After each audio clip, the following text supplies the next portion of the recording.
बिस्मिल्लाहिर्रहमानिर्रहीम अस्सलामुअलैकुम। Welcome to Bairiya model school PND Mauripur. मैं हूं कमल नाज, आपकी सिंधी टीचर। डियर स्टूडेंट्स, कैसे हैं आप सब? उम्मीद है सब खैरियत से होंगे। आज की तदरीसी अमल का आगाज़ भी एक अच्छी बात से करते हैं। अगर कामयाबी चाहते हो तो नमाजी बन जाओ, क्योंकि नमाज के बगैर कोई भी कामयाबी मुमकिन नहीं। जी तो बच्चों, तो आप नमाज की पाबंदी करते हैं ना सब?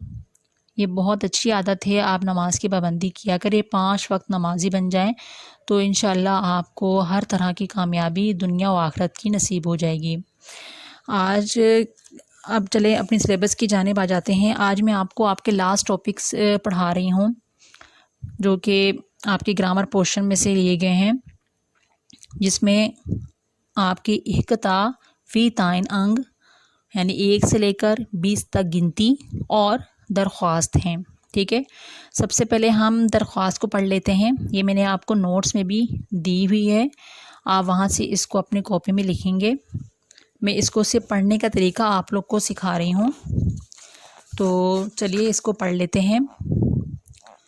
पनंजी स्कूल जी प्रिंसिपल खे मोकल लाए दरख्वास्त लिखो।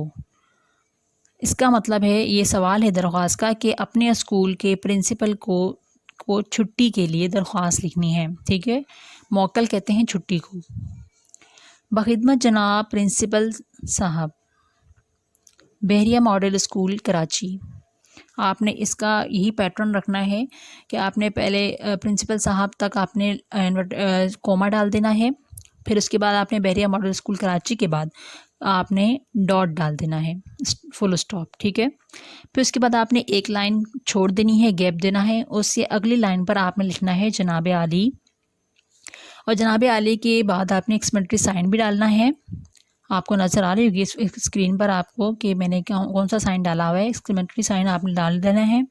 फिर उसके बाद आपने जनाब आली जहाँ पर आपका ख़त्म हो रहा है, वहीं से अगली लाइन पे, उसी लाइन पर नहीं, उससे अगली जो लाइन है वो जनाब आली जहाँ पर ख़त्म हो रहा है, उससे अगले लाइन पे उसके आगे से ही स्टार्ट कर देना है कि मोदबाना गुजारिश आहे तमू खे काल रात खां बुखार आहे, इन्हें करे मुँह खे हिक मोकल अनायत फरमाइंदा। मोदबाना गुजारिश है कि मुझे कल रात से बुखार है, इसीलिए मुझे एक दिन की छुट्टी अनायत फरमाएँ। अवां जी वड्डी मेहरबानी थींदी, ये आपने कहाँ लिखना है कि मोकल अनायत फरमाइंदा के बाद एक लाइन का आपने गैप छोड़ना है, और उस लाइन के बाद आपने थोड़ा सा साइड पे करके अगली लाइन पे आपने लिखना है कि अवां जी वड्डी मेहरबानी थींदी, आपकी बहुत मेहरबानी होगी या एन नवाजिश होगी, इसका ये मतलब होता है। अब उसके बाद आपने एक लाइन का और गैप छोड़ना है और आगे आपने लिखना है फ़कत।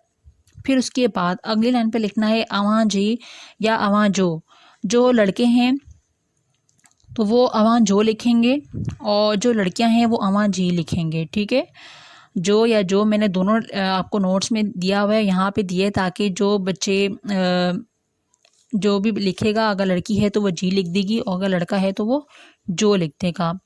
तो आगे लिखना है फमा बदार शागिर्द या शागिर्दियाणी। शागिर्द आपको पता है किसको कहते हैं, यानी ये मुज़क्कर के लिए यूज़ हो रहा है, और शागिर्दियाणी मुअन्नस के लिए। अलिफ बे जीम की जगह आप अपना नाम लिख सकते हैं। ठीक है, जो आपका दिल का है, आप अलिफ बे जीम लिख सकते हैं, अपना नाम भी लिख सकते हैं। आगे आपने थोड़ा सा साइड पे करके एक लाइन के गैप के आगे आपने मोरखो लिखना है, यानी मोरखो का मतलब होता है तारीख़, और तारीख़ में आप कोई भी तारीख़ लिख सकते हैं, आज की डेट डाल सकते हैं जब आप काम कर रहे हैं। तो इस तरह ये आपकी तमाम दरख्वास्त कंप्लीट हो जाती है। ठीक है, बहुत सिंपल है, बहुत आसान सी दरख्वास्त है, ये आपको याद भी करनी है और अपनी कॉपी पे आपने लिखना भी है। मेवंज आई बाजिंज नाला की बाद आपने हेडिंग डालनी है दरख्वास्त की, और उसमें आपने ये दरख्वास्त लिख लेनी है और इसी पैटर्न से लिखनी है। अब आ जाते हैं हिकता वीक ताइन अंग। ठीक है, अब हम अंग पढ़ लेते हैं। अंग आपको इस वक्त स्क्रीन पर नज़र आ रही होगी, मैंने आपको नोट्स में नहीं दिए, या आप खुद कर लेंगे वीडियो को देखकर। ठीक है, वीडियो में आपको मैं सारे सामने आपको दे रही हूँ, तो आप इस यहाँ से देखकर अपनी कॉपी में दरख्वास्त के बाद इसको तहरीर कर लीजिएगा। तो मैं इसको एक दफ़ा आपको पढ़ा देती हूँ, बहुत आसान है ये।